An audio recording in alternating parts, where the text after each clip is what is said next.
झारखंड में ट्रेजरी से पुलिस वेतन मद में हुई कथित फर्जी निकासी के मामले की जांच लगातार नए खुलासे कर रही है।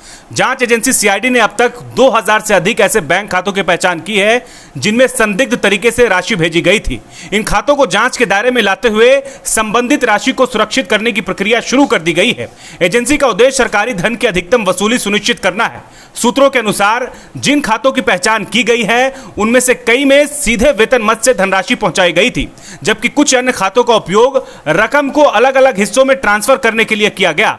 जांचकर्ताओं का मानना है कि रकम को कई स्तरों पर भेजकर पूरे नेटवर्क को जटिल बनाने की कोशिश की गई। सीआईडी की शुरुआती जांच में यह भी सामने आया है कि इन खातों से आगे कई अन्य जगहों पर ऑनलाइन ट्रांजैक्शन किए गए। इनमें विभिन्न व्यापारिक प्रतिष्ठान, ज्वेलरी दुकानें, ऑनलाइन शॉपिंग प्लेटफॉर्म, रेस्टोरेंट और अन्य निजी संस्थानों के खाते शामिल हैं। अब एजेंसी इन सभी लेनदेन की श्रृंखला का विश्लेषण कर रही है ताकि यह पता लगाया जा सके कि सरकारी राशि का अंतिम लाभार्थी कौन था। जांच अधिकारियों के अनुसार संदिग्ध खातों को फ्रीज करने की कार्रवाई की जा चुकी है। इसके बाद कानूनी प्रक्रिया पूरी करते हुए राशि को सरकारी खाते में वापस जमा करने की दिशा में कदम उठाए गए। मामले से संबंधित विस्तृत रिपोर्ट न्यायालय के सामने पेश की जाएगी। इस पूरे मामले में बोकारो ट्रेजरी से जुड़ा एक अहम पहलू भी सामने आया है। पुलिस विभाग के एक सेवानिवृत्त अधिकारी के वेतन खाते के माध्यम से करोड़ों रुपए की कथित अवैध निकासी की जांच में सह आरोपी के रूप में नामित महिला ने पूछताछ के दौरान अपने पति को पूरे मामले का मुख्य संचालक बताया है।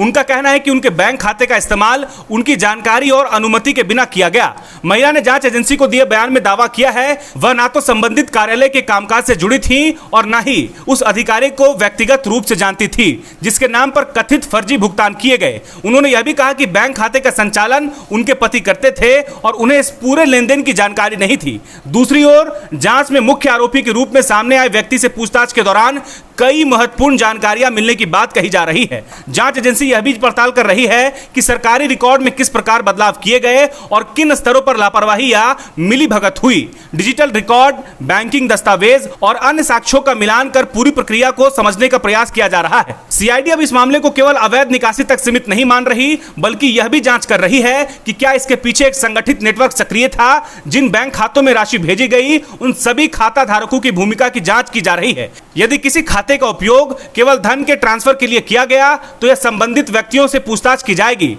विशेषज्ञों का मानना है कि यदि जांच में धन के प्रवाह की पूरी श्रृंखला स्थापित हो जाती है तो सरकारी राशि की रिकवरी के साथ साथ पूरे नेटवर्क का खुलासा भी संभव हो सकेगा। फिलहाल एजेंसी दस्तावेज, साक्ष्य, बैंकिंग रिकॉर्ड और डिजिटल ट्रेल के आधार पर आगे की कार्रवाई कर रही है। आने वाले दिनों में इस मामले में और भी बड़े खुलासे होने की संभावना है। जहां 27 वर्षों के सफर में 17,000 से भी अधिक छात्रों ने डॉक्टर एवं इंजीनियर बनकर भरे सफलता की ऊंची उड़ान, जहां साधारण छात्र भी झारखंड टॉपर्स बनकर बना रहे इतिहास। दूरदर्शी शिक्षाविद श्री विपिन सिंह के मार्गदर्शन में मेडिकल एवं इंजीनियरिंग के लाखों छात्रों के लिए आशा की किरण के रूप में गोल, नेशंस लीडिंग इंस्टीट्यूट।